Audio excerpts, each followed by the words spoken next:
En esta ocasión quiero hablar acerca de los superintendentes de distrito, también de los superintendentes de circuito.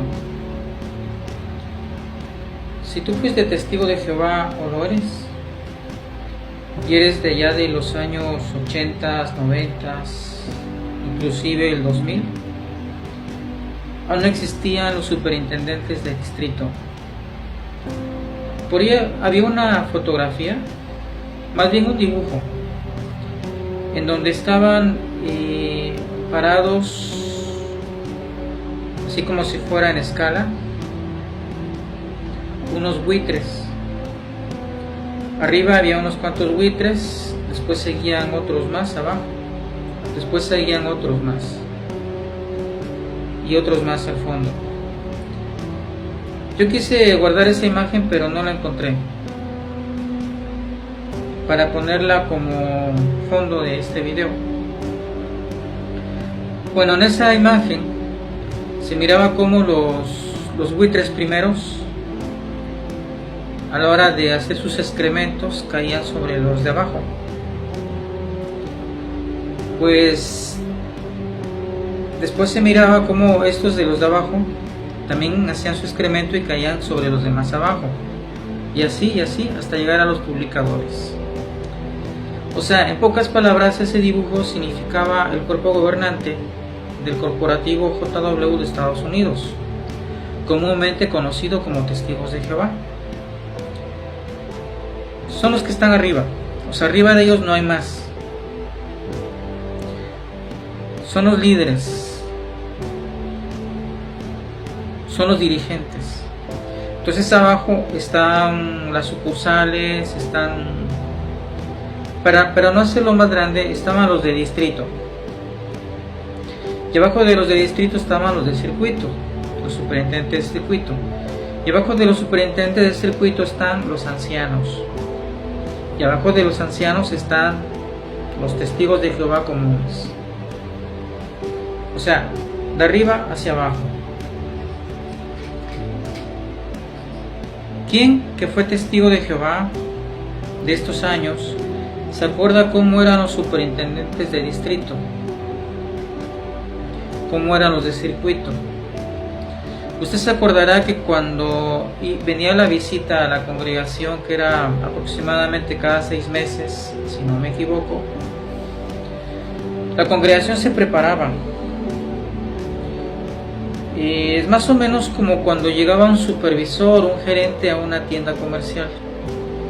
O sea, todos andaban en línea, bien vestiditos, todos hablaban correctamente, todos se preparaban para ser precursores ese mes, o esa semana que estaba él ahí. Salían la mayoría al servicio del campo, todos asistían al salón del reino, la mayoría estaban atentos. Pero una vez que se iba, todo volvía a ser como antes. Algunos lo asemejaban como al pato, ¿no? Al pato y el agua. El agua está tranquila, pero cuando el pato se tira, entonces empieza a haber revolteo en el agua, ¿no? Y cuando el pato sale del agua, pues el río vuelve a estar, o el lago, en calma otra vez. Bueno, usted recordará así las visitas del superintendente de circuito y del distrito. Bueno, pero cuando había que darles la comida, hubo hermanas y hermanos que se quejaron con los ancianos y que en la siguiente visita no querían ofrecerse para darles la comida o la cena o el desayuno. Algunos decían: ya viene la visita del superintendente y se nos viene el problema encima.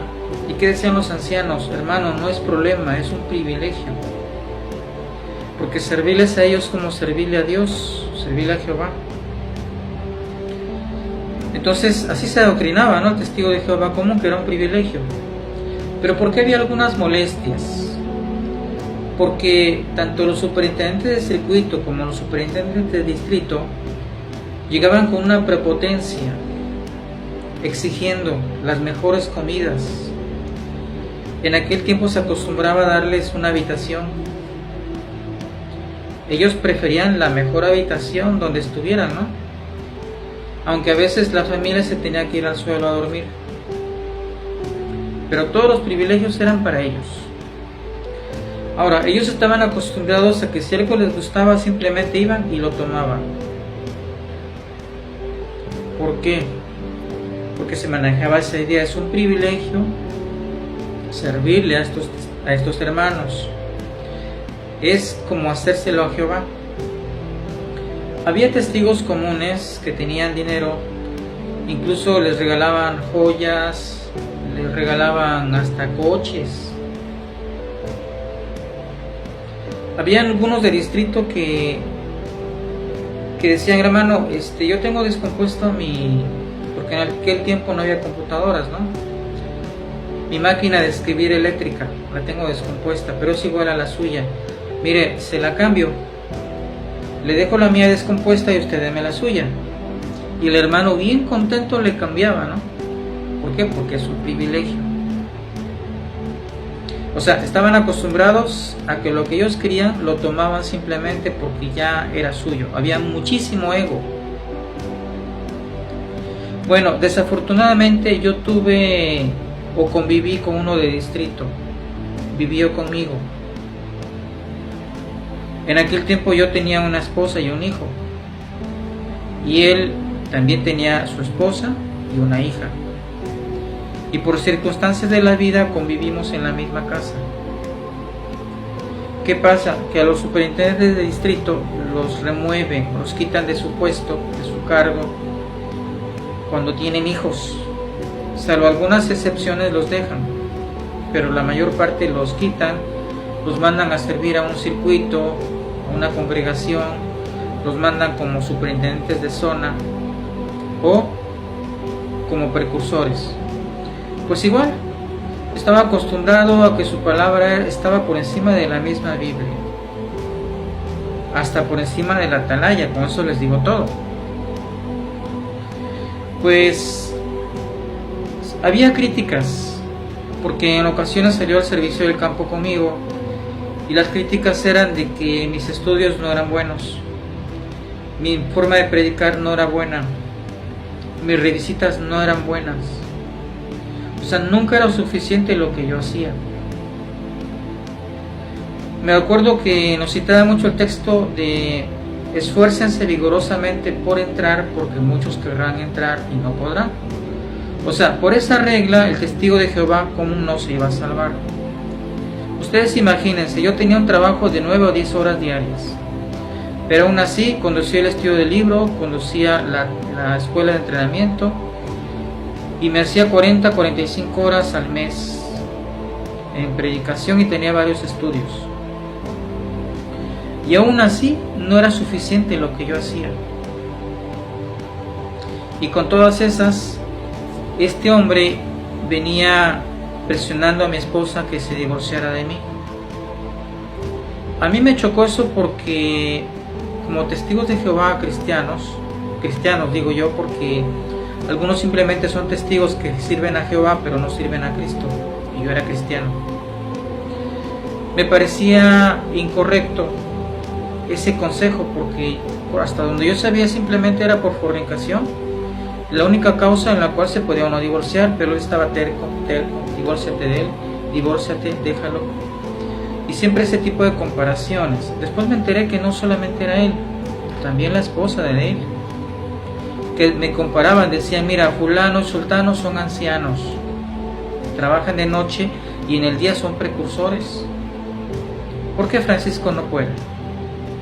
Porque sencillamente mi trabajo era con las manos y con los pies, estar parado, hacer pan.